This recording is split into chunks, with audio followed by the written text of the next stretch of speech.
이렇게 축복해라라는 제목 가지고 여러분과 함께 하나님의 말씀을 나누고자 합니다. 설 연휴 기간이죠. 더 중요한 것은 오늘은 하나님을 예배한 주일입니다. 주일입니다. 설 연휴 기간 동안 이 많은 성도들이 이제 가족들을 만나기 위해서 고향을 방문하는 분들이 많이 계시죠.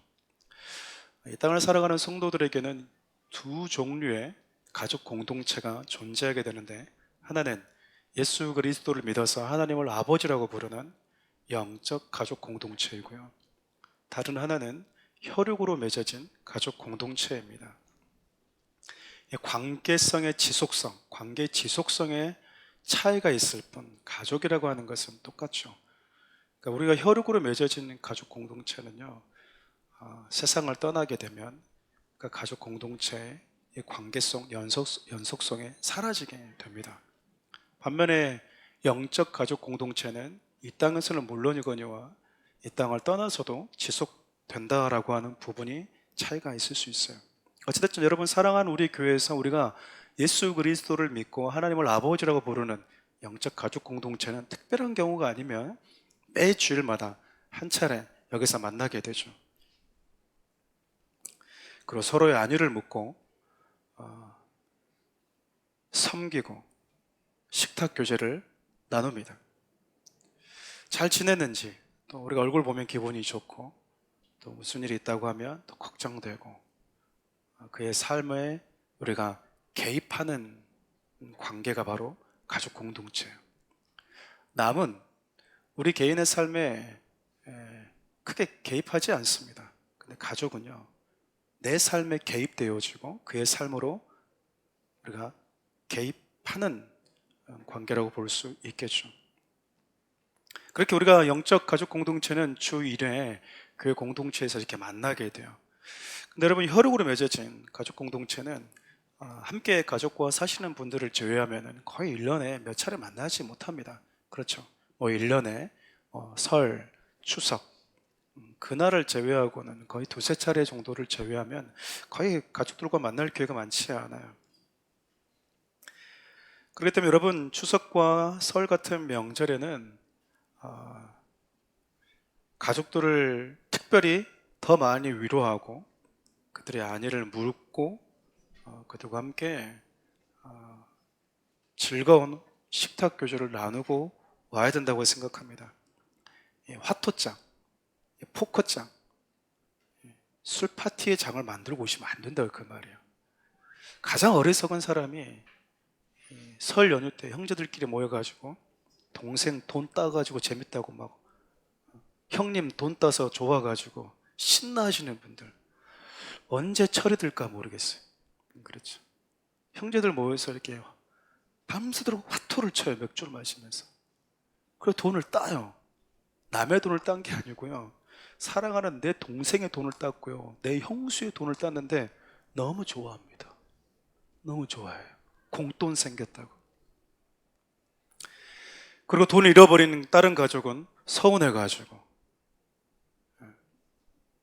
돈 따신 분은 미안하니까 5만 원 줍니다. 형수, 그럼 됐어요. 그리고 헤어지죠. 이게 무슨 일입니까, 이게? 그렇잖아요. 여러분, 우리가 주일에 만나는 성도들을 가끔씩 못 보고 헤어질 때가 있어요. 잠깐의 그 분주함 때문에. 그 집사님 왔다 갔어요? 나 얘가 물어보고 싶었는데, 나 이 안위를 좀 물어보고 싶었는데 못 물어볼 때가 있습니다. 여러분, 괜찮습니다. 왜냐하면 일주일 뒤에 다시 물어볼 수 있는 기회가 와요. 그런데 가족은요, 1년에 두세 차례밖에 만나지 못한다면 우리가 이날 가서 그들의 안위를 묻고 그들에게 내가 사랑 표현을 하지 않으면 또다시 1년이라는 긴 시간을 기다려야 될지도 몰라요. 때문에 가족들은, 특별히 성도들은 가족들을 방문할 때 내가 만날 가족 구성원의 공동체를 위해서 기도로 마음의 준비를 하고 가야 되는 거예요. 특별히 내가 만날 분들의 그 상황을 잘 알고 있잖아요. 그렇죠. 내 평소에 기도해야 됨에도 불구하고 기도의 내용을 많이 잊고 지냈다면 그 시간 만나기 전에 1년에 몇 차례라도 내가 사랑하는 가족을 위해서 기도하고 가족 공동체를 만나러 가야 된다는 겁니다. 모두가 다 예수를 믿는 분들이 가족 구성원으로 이루어져 있다면 각자 떨어진 삶의 자리에서 그들이 만나고 경험했던 하나님을 나누는 즐거움이 있겠죠. 하지만 가족 가운데 여전히 예수를 믿지 않고 있거나 제사를 지내고 있거나 신앙이 없는 분들을 만나는 성도들도 많이 있지 않겠어요? 그런 가족 구성원이 있다면 우리는 매 순간마다 그들을 만날 때부터 성령님의 인도하심을 구해야 돼요. 센스가 있어야 된다 그 말입니다. 센스가. 하나님께서 복음을 전할 수 있는 기회를 주시거나 가족의 그 복음에 대한 이야기를 들으려고 마음을 열면 우리가 뭐 해야 되죠? 얼른 복음을 전해줘야 돼요. 가족들의 성향을 누구보다 잘 알고 계실 테니까 어떤 방식으로 예수님의 사랑을 전해줘야 될지 지혜를 구하는 것이죠. 그 순간순간. 여러분, 우리가 이 순간, 이 한순간을 위해서 양육을 받고 복음으로 무장하기 위해서 연습해 왔던 거 아니겠습니까? 그렇잖아요. 1년에 몇 차례 만나지 않는 가족들이 나에게 마음이 열린 거예요. 내가 믿는 예수님에 대해서 알고 싶은 거예요. 나도 교회 한번 가볼까? 그렇게 나에게 다가오는 거죠. 근데 정작 내가 복음을 전할 수 있는 실력이 안 되어 있는 거예요. 여러분, 교회는 노인정도 아니고요, 마을 회관도 아니에요. 아유, 가니까 맛있는 거 먹고 오니까 참 재밌더라. 아유, 가니까 친구들이 있으니까 참 좋더라. 나는 가니까 참 마음이 따뜻하더라. 여러분, 이런 마음으로 교회 가는 게 아니에요. 여러분들이 믿고 있는 분이 누구인지, 여러분들이 기다리고 있는 소망은 무엇인지, 적어도 내가 믿고 있는 분이 누구인지를 내 언어로 옆에 있는 친구가 물어봤을 때 말해줄 수 있는 실력이 있어야 되잖아요.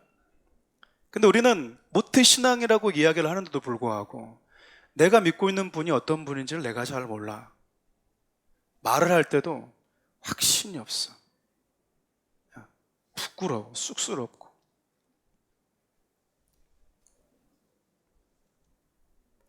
여러분, 가족들이 나에게 내가 믿고 있는 예수님에 대해서 들으려고 하는데 그 말해줄 수 있는 그 기회를 우리의 준비 부족으로 놓친다면 이런 낭패가 또 있겠어요?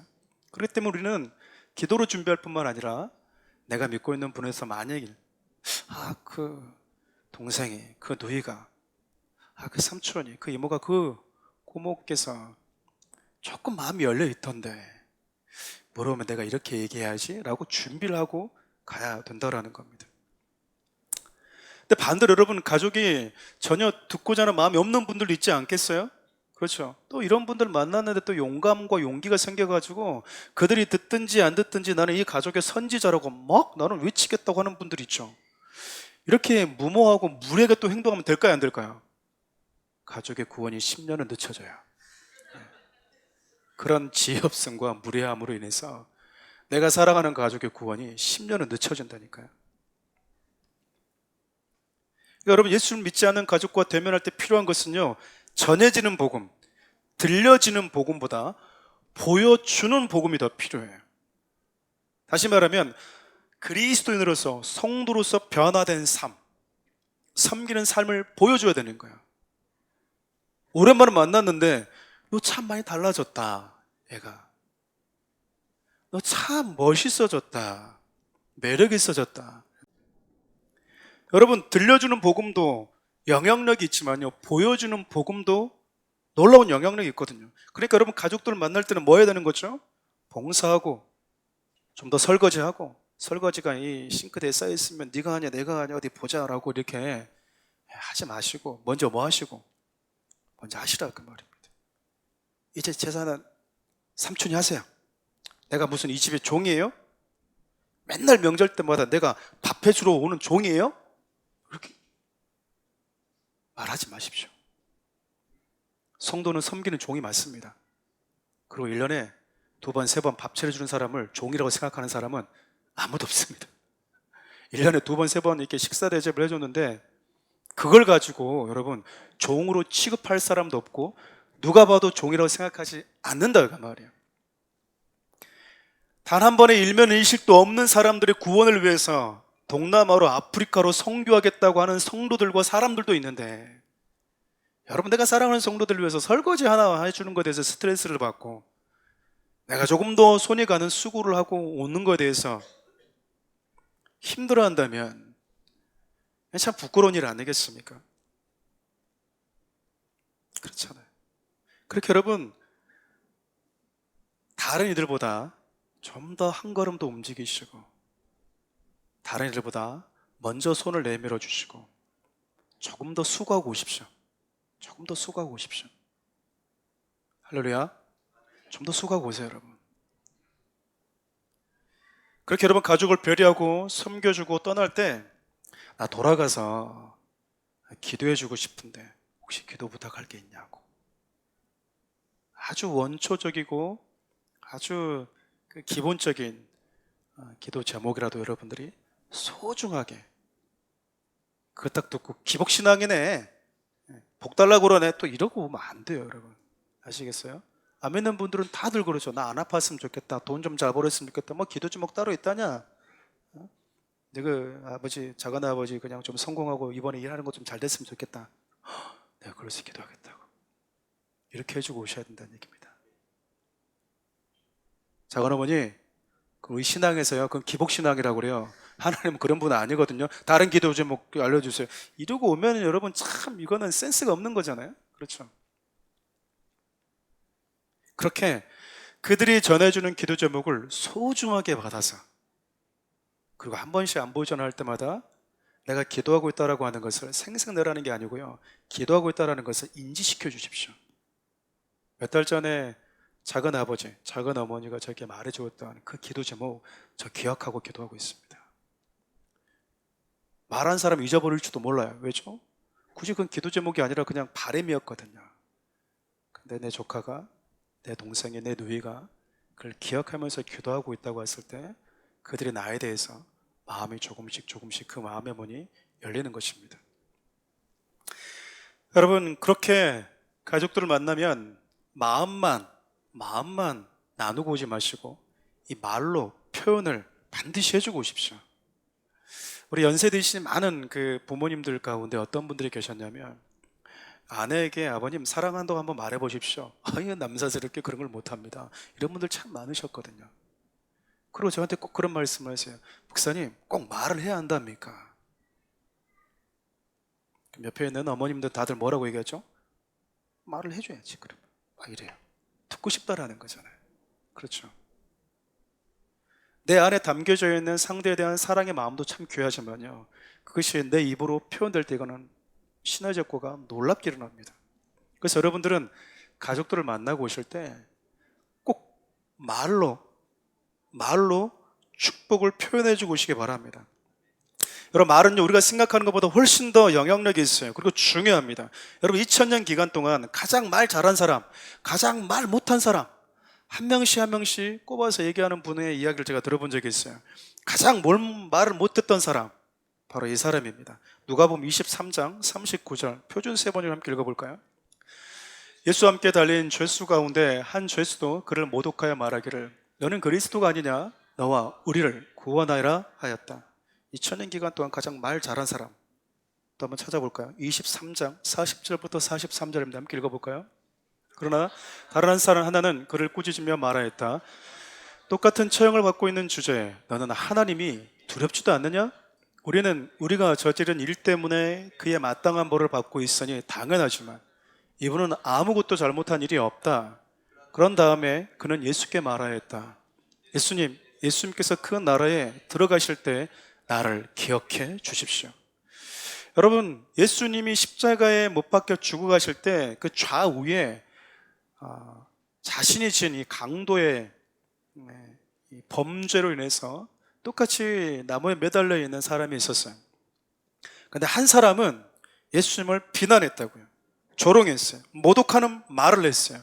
네가 구원자야? 네가 하나님이야? 근데 네가 왜 우리처럼 똑같이 죽어가지? 너도 똑같이 우리와 다를 바가 없어. 네가 무슨 하나님이야? 라고 비아냥거렸다라는 거잖아요. 뭘로요? 말로. 그런데 다른 한 사람은 어떻게 합니까? 하나님을 두려워하는 말, 자신의 죄를 인정하는 말, 예수님께 나를 기억해 주십시오, 당신의 나라 가거든 나를 기억해 주십시오라고 하는 그 말을 했다라는 거예요. 여러분, 이 나를 기억해 주십시오라고 하는 이 강도의 말 한마디, 우리 지금 어떻게 반응한지 아세요? 어떻게 반응하셨을까요? 네가 나와 함께 낙원에 있으리라.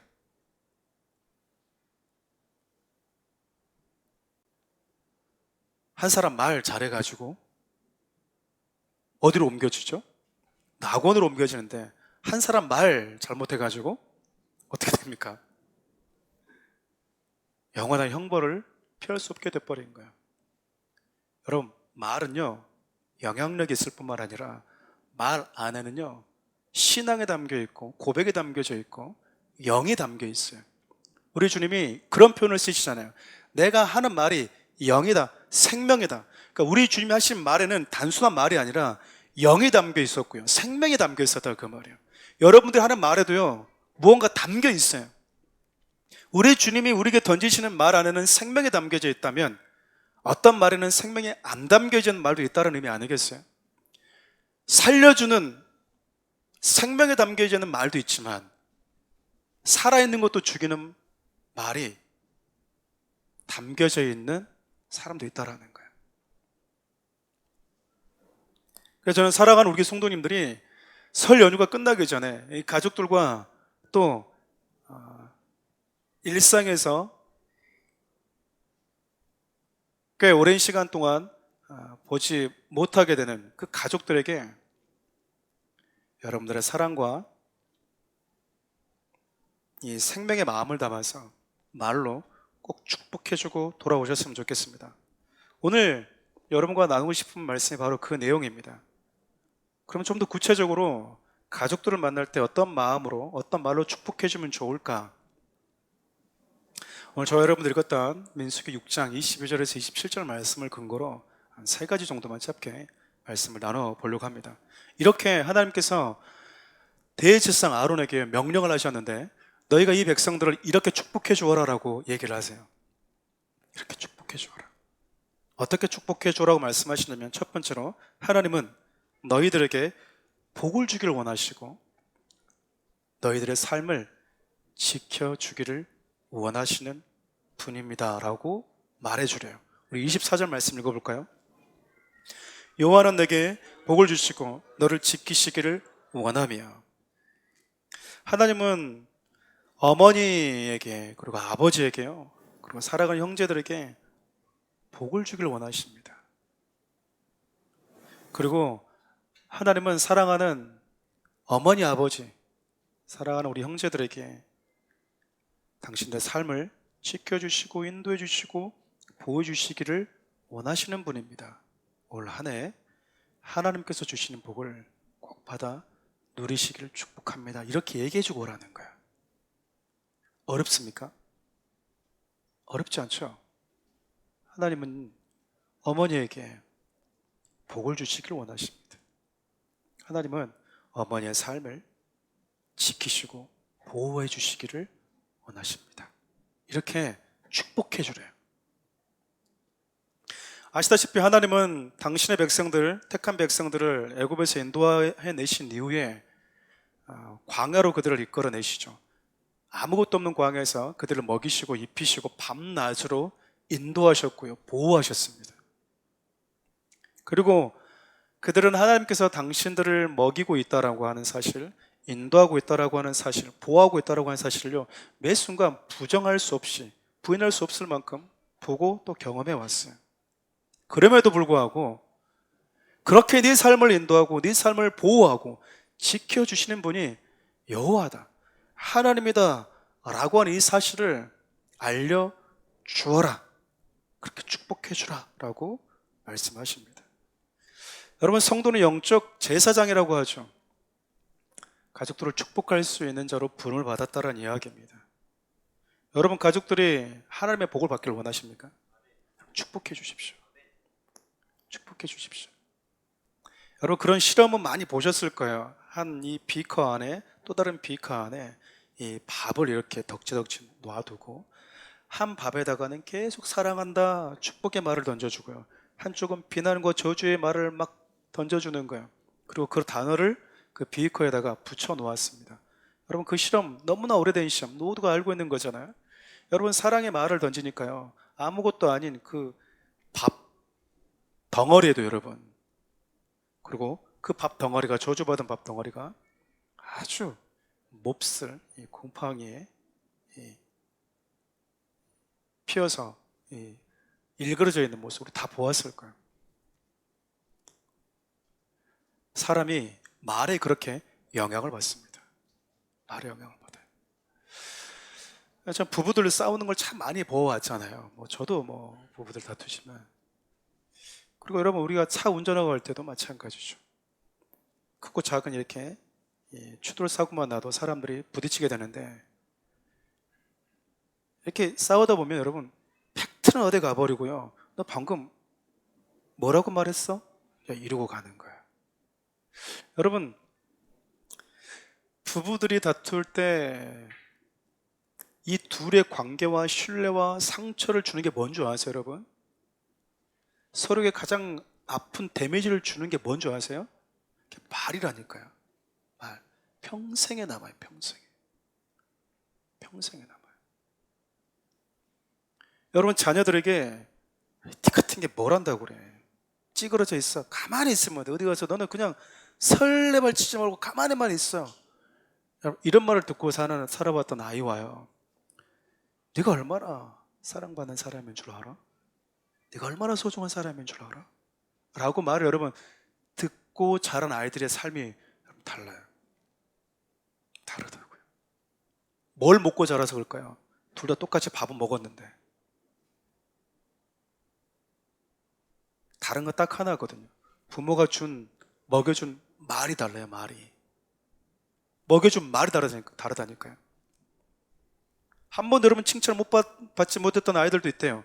학교에서 성적을 99점을 맞아오고 100점 맞아와도 그럼 아이들은 어떤 마음 먹고 오죠? 잘했어. 우리 딸, 우리 아들 너무 잘했어. 이걸 기대하고 오지 않겠어요? 100점 맞았는데 교만하지 마. 자만하면 안 돼. 정신 차려. 대치동에서는 너와 같은 사람 수도 깔렸어. 나태해지면 안 돼. 이런 말들. 이게 뭔 의미가 있냐, 그 말이 이게. 그렇잖아요.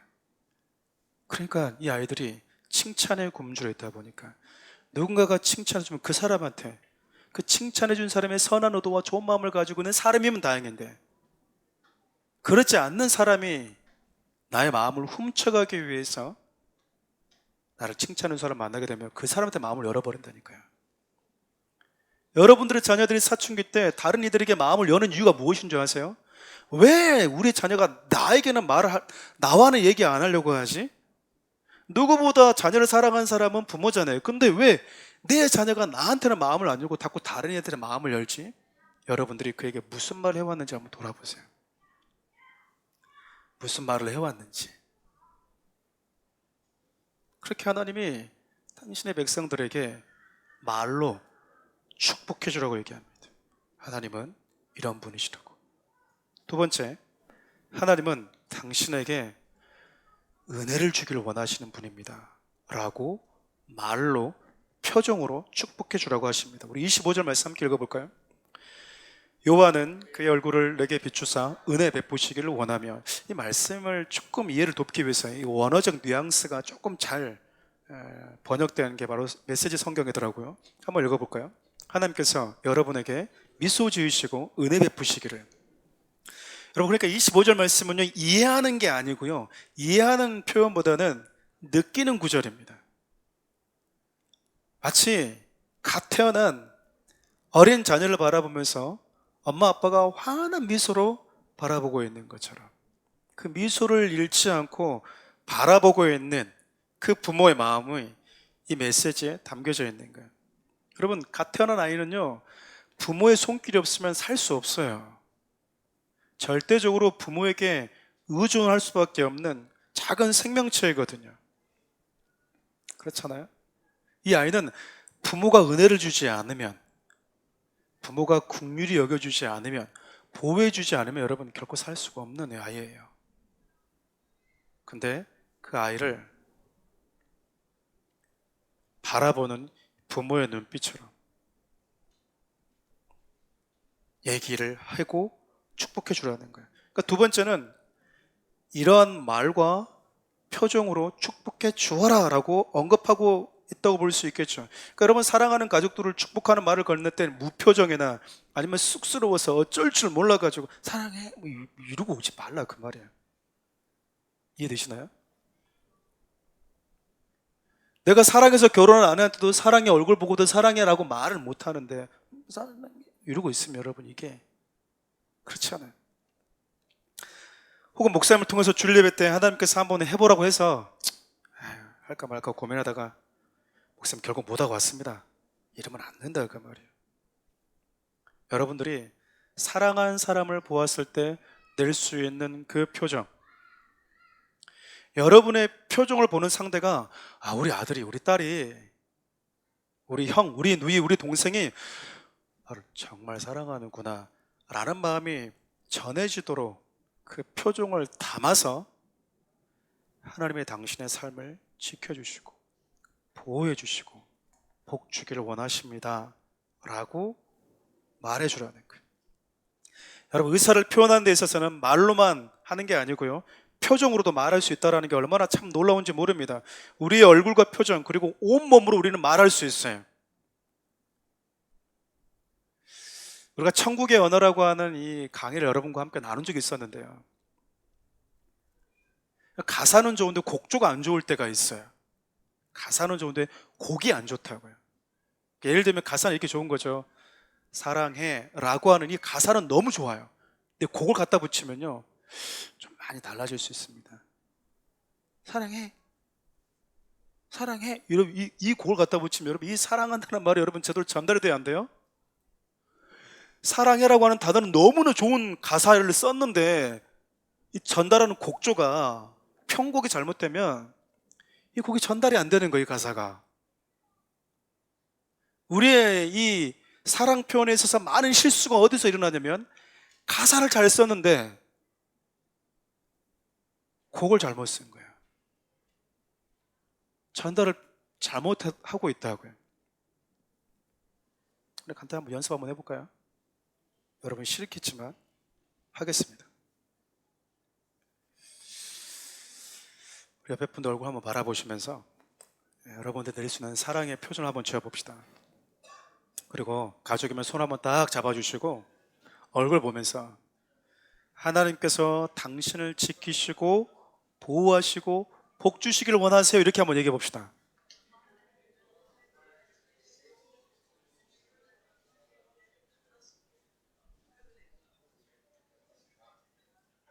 받지 마시고 소리 해 주십시오. 네. 우리 저기 뒤에 계신 우리 두 분의 어머님이 너무 잘하시네요. 자꾸 저를 보시는 분들이 있어요. 하나님은 당신을, 저를 볼 필요가 없어요. 저를 왜 봅니까? 저는 축복을 안 받아도 돼. 너무 많이 받았어요. 여러분, 이것을 해보셔야 돼요. 여러분, 제가 왜 이 부분을 시켰냐면, 사람들이 착각하는 게 한 가지 있는데요, 사랑은 연습하고 훈련하지 않아도 나이가 들면 자연스럽게 잘할 거라고 생각해요. 그렇지 않아요, 여러분. 그렇지 않아요. 왜 우리가 사랑을 잘 표현하지 못하냐면요, 연습하지 않아서 그래요.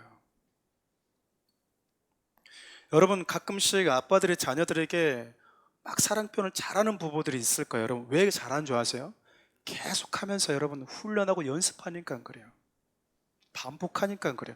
다음 만날 때 나 우리 아들 이렇게 축복해줘야지, 이렇게 말해줘야지. 자꾸 훈련하니까, 연습하니까 되는 거예요.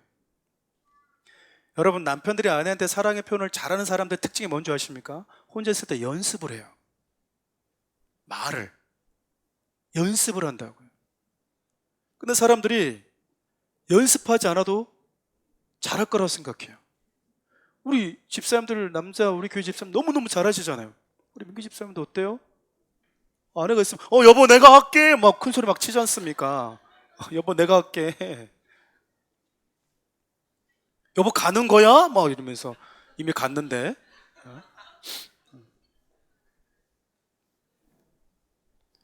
여러분, 사랑을 연습하지 않으면요, 훈련하지 않으면 못합니다. 자, 이런 예화를 자주 쓰잖아요. 나이로 따지면 누가 영어를 가장 잘해야 될까요? 영어를 가장 처음부터 배우시면 나이 가장 많으신 우리 권사님이 가장 잘하셔야 될 거예요. 그렇지 않거든요. 언어도 여러분, 배운 사람이 더 잘해요. 나이가 들고 시간이 지나면 여러분, 자연스럽게 영어가 입에 이렇게 익숙해지는 게 아니다, 그 말입니다. 여러분, 사랑도 똑같아요. 사랑 똑같아요. 근데 여러분, 참 아쉬운 건 뭐냐면, 결혼 1년 차한테 사랑의 표현이 어색한 건 이해가 돼요. 이제 시작했으니까. 결혼 20년, 30년 차가 되는데도 불구하고 결혼 1년 차와 똑같이 사랑 표현이 어색하다고 하는 것은 부끄러워야 될 일이라, 그 말이에요. 부끄러워야 되는 거예요. 그 말은 무슨 얘기일까요? 내가 30년 지나서까지 우리 자녀들 봤을 때, 나 우리 아버지처럼 우리 엄마를 사랑할래, 나 우리 엄마처럼 우리 아빠에게 저런 표현을 써볼래 라고 하는 말을 못 듣고 있다면 내가 훈련해오지 않았다라는 거예요. 그냥 우리 엄마 아빠 두 분이 그냥 눈빛만 마주치면 그냥 꿀이 떨어져요. 꿀이 떨어져, 이 소리가 들어야 되거든요.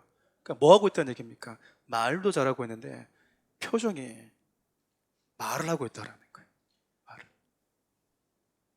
두 번째 축복이 바로 그래서 말과 마음을 담아서 표정을 담아서 하고 오라는 거예요. 마지막 하나님께서 이렇게 축복하라고 얘기합니다. 하나님은 당신에게 평강 주시기를 원하십니다. 이것도 26절 말씀 함께 읽어볼까요?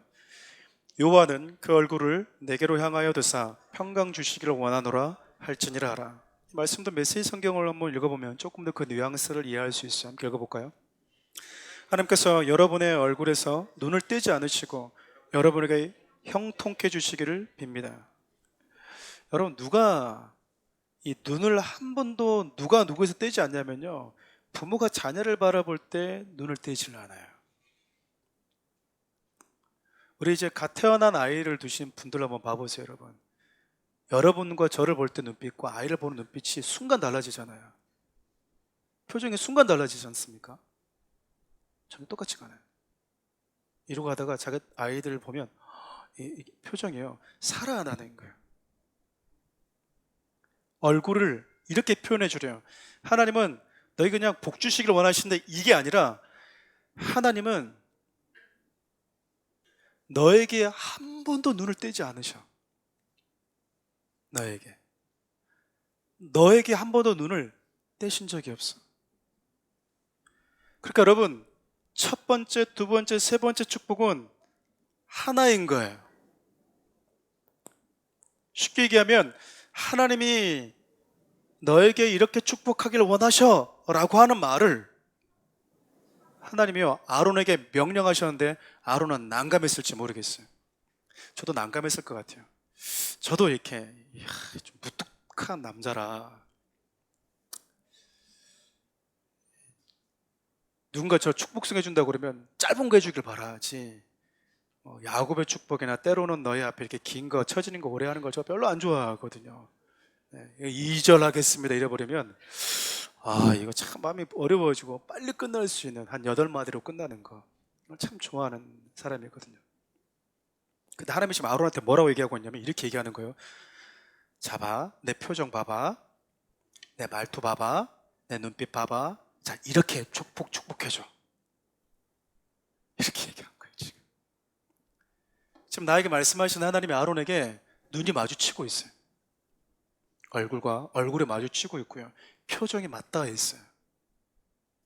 그리고 얘기하시는 거예요. 그분이 이 눈빛으로, 이 얼굴로, 이 표정으로 내가 사랑하는 백성들에게 이렇게 축복해 주라. 저 너무 어려울 것 같아. 말만 하다고 했으면 쉬울 수 있는데 아론이 하나님의 표정을 봐버린 거예요. 아론이 하나님의 눈빛을 봐버렸다고요. 아론이 하나님의 얼굴을 봐버렸어요. 적어도 이제 아론은 백성들을 축복할 때 자기를 축복하는 그 대제사장을 보면서 눈에 보이지 않는 그 하나님이 대제사장의 얼굴을 보면서 하나님이 이런 표정일까? 이런 눈빛일까? 이런 표정일까? 그것이 그 아론의 얼굴에 묻어 나야 됐다는 겁니다.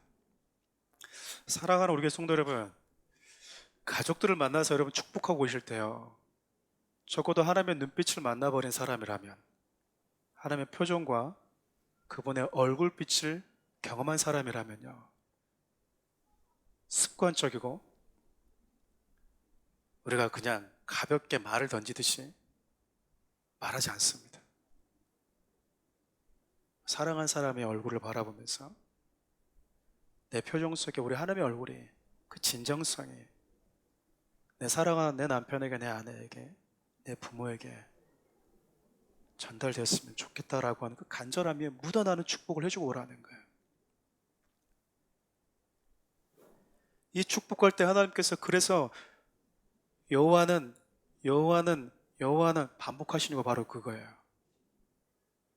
너를 이렇게 바라보시는 분, 너를 이렇게 축복하기를 원하시는 분, 그분이 나라고 네 표정에서, 네 말투에서 드러나게 해주라는 겁니다. 여러분, 하고 올 수 있겠습니까? 그게 그리스도인이거든요. 남편이 지금껏 3, 40년 동안 살면서 내 얼굴에서 한 번도 하나님의 그 표정을 못 봤다면 우리는 회개해야 되고요. 아내가 한 번도 내 남편 얼굴에서 3, 40년 동안 한평생 살아오면서 한 번도 그 표정을 아내의 나에게서 보지 못했다면 우리는 회개해야 되는 거예요. 우리가 감히 하나님의 감정과 마음을 만난 자라고 할 수 있을까요? 성도들은 영적 제사장입니다. 영적 제사장은 앞서 얘기했던 것처럼 영혼들을 축복할 수 있는 자예요. 축복의 말에 하나님 아버지의 마음과 표정을 담아서 하나님은 마음껏 축복하고 오라고 하십니다. 근데 여러분, 이렇게 백성들을, 그리고 사랑하는 가족들을 축복하는 자들에게 하나님이 요구하시는 것이 한 가지 더 있어요. 우리 말씀을 읽고 말씀 마치려고 합니다. 우리 23절 읽어볼까요? 아론과 그의 아들들에게 말하여 이르기를 너희는 이스라엘 자손을 위하여 이렇게 축복하라. 이렇게 축복하라. 별거 아닌 것 같죠? 근데 여러분, 이렇게 축복하라고 말씀하실 때 저 축복이라고 하는 단어, 저 말의 원어가요, 바라크라고 하는 히브리어 단어를 사용하고 있는데, 바라크가 가지고 있는 여러분 기본적인 어근은요, 무릎을 꿇다라는 거예요. 복을 구하는 자가 무릎을 꿇는 상태에서 간절히 기도하는 모습과 연관된 단어가 바로 저 축복이라고 하는 바라크에 담겨져 있는 단어인데, 근데 저 단어가 어떻게 쓰였냐? 미완료형으로 쓰였습니다. 무슨 말인지 좀 이해하기 어렵죠? 쉽게 얘기하면 이런 거예요. 백성들을 이렇게 축복해 주어라라는 명령을 받은 대제사장 아론은요, 백성을 축복할 때 하나님의 마음과 그분의 사랑과 표정을 담아서 무릎을 꿇고 그들이 정말 하나님의 복을 받도록 간절히 기도해라. 그런데 미완료형, 다시 말하면 한 번이 아니라 지속적으로 하라는 거예요. 지속적으로.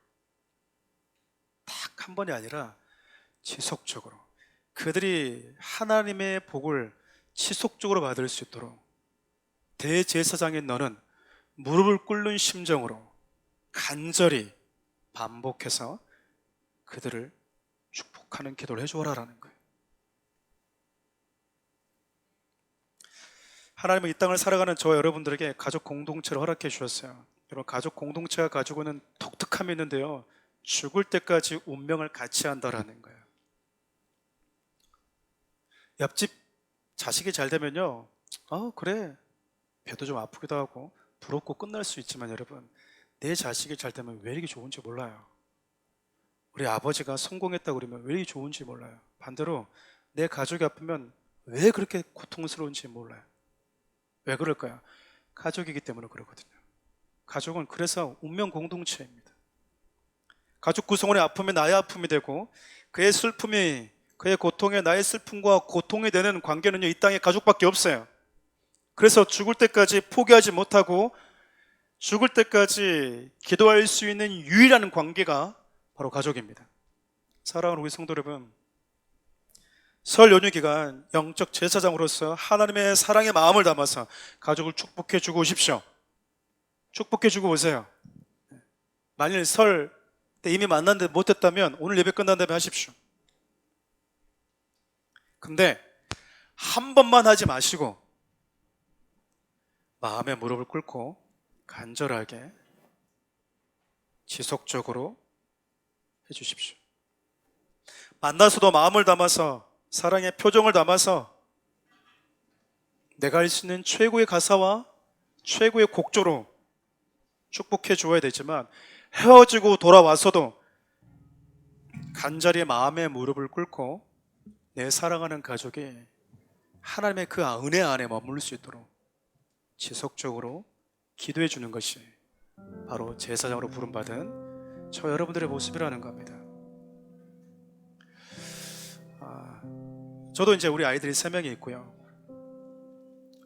처음 자녀를 낳아보면서 저도 이제 초보 아빠인 거잖아요. 여러분 그거 아시잖아요. 부모 돼보신 분들은 나보다 더 성공하고 잘 됐으면 좋겠다 라고 그 바람을 가지고는 유일한 대상은 여러분 가족들밖에 없어요. 자녀들밖에 없어요. 부모들밖에 없다니까요. 여러분 내 어머니 내 아비가 여러분 당장 아파서 알아 누워보세요. 그만큼 고통스러운 게 없어요. 여러분 지금도 수많은 사람들이 이 땅을 떠나가고 있거든요. 하나님의 부르심을 받고 있는데, 내 가족이 하나님의 부름을 받을 때는 내 가슴이 여러분 참 슬픔이 밀려오는 건 가족이기 때문에 그렇습니다. 모두가 다 한자리하고 모두가 다 잘 나가면 좋겠지만, 그러지 않는 가족 구성원이 있다 하더라도 그 가족을 위해서 기도를 포기할 수 없는 유일한 사람이 바로 가족이에요. 하나님이 여러분들에게 누군가를 가족 공동체로 붙여준 이유는요, 죽을 때까지 그를 위해서 기도할 수 있는 사람이기 때문에 그래요. 여러분 저를 위해서 죽을 때까지 기도 못합니다. 여러분들이 저를 죽을 때까지 기도 못해요. 근데 여러분 죽을 때까지 기도할 수 있는 대상은 여러분의 가족은 가능합니다. 사랑의 표현에 무딘 내 남편을 위해서 기도할 수 있는 사람은요 아내밖에 없어요. 아내밖에 없어요. 내 남편도 나를 만나기 전에 사랑에 익숙치 못하는 부모를 만나서 자라왔을 거 아니에요. 그렇잖아요. 그 무뚝뚝한 남편의 사랑 속에서 사랑을 찾아내는, 그 고마워할 수 있는, 기도할 수 있는 사람, 여러분 배우자밖에 없습니다. 옆에 사람 기도 못해요. 사고 치는 내 자녀 누가 기도할 수 있을까요? 내 애비, 내 어미 밖에 기도 못합니다. 그게 가족이에요. 여러분 맛있는 것도 많이 먹고 오셔야 되지만 제사 음식 갖고 싸우지 마십시오. 맛있게 먹고 오십시오. 그냥 음식입니다. 맛있게 드시고 오세요. 그러나 가족들과 만나고 헤어지고 올 때 여러분 얼굴과 여러분의 표정과 여러분 말투 안에 하나님은 아버지가, 어머니가, 우리 아들이, 우리 딸이 이 땅을 살아가는데 형통한 복을 받기를 원하고, 하나님은 단 한 번도 너에게 눈을 떼지 않는 분이시고 너를 지키시는 분이십니다.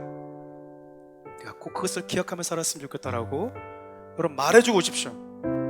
그 문장을 연습하고 가십시오. 내가 어떻게 축복해줘야 될지, 어떤 표정을 해야 될지 거울을 보고, 여러분 면접 보러 갈 때도 거울 보고 가는데 하나님이 어떤 분이신지 우리 아비에게, 우리 어미에게 소개시켜주러 가는데 한 번도 연습해주지 않고 그냥 성령님이 그냥 이끄신 대로 가겠어요. 여러분 이건 무모한 거예요. 지혜 없는 거고요, 무성의한 거라고 얘기해요. 성령님의 이끌림에 따라서 가는, 여러분 성령 충만이라고 말하지 않고요, 무심한 거고 무례한 거라고 얘기한다고요. 그렇게 여러분 사랑하는 가족들을 축복해주고 돌아오실 수 있길 바랍니다.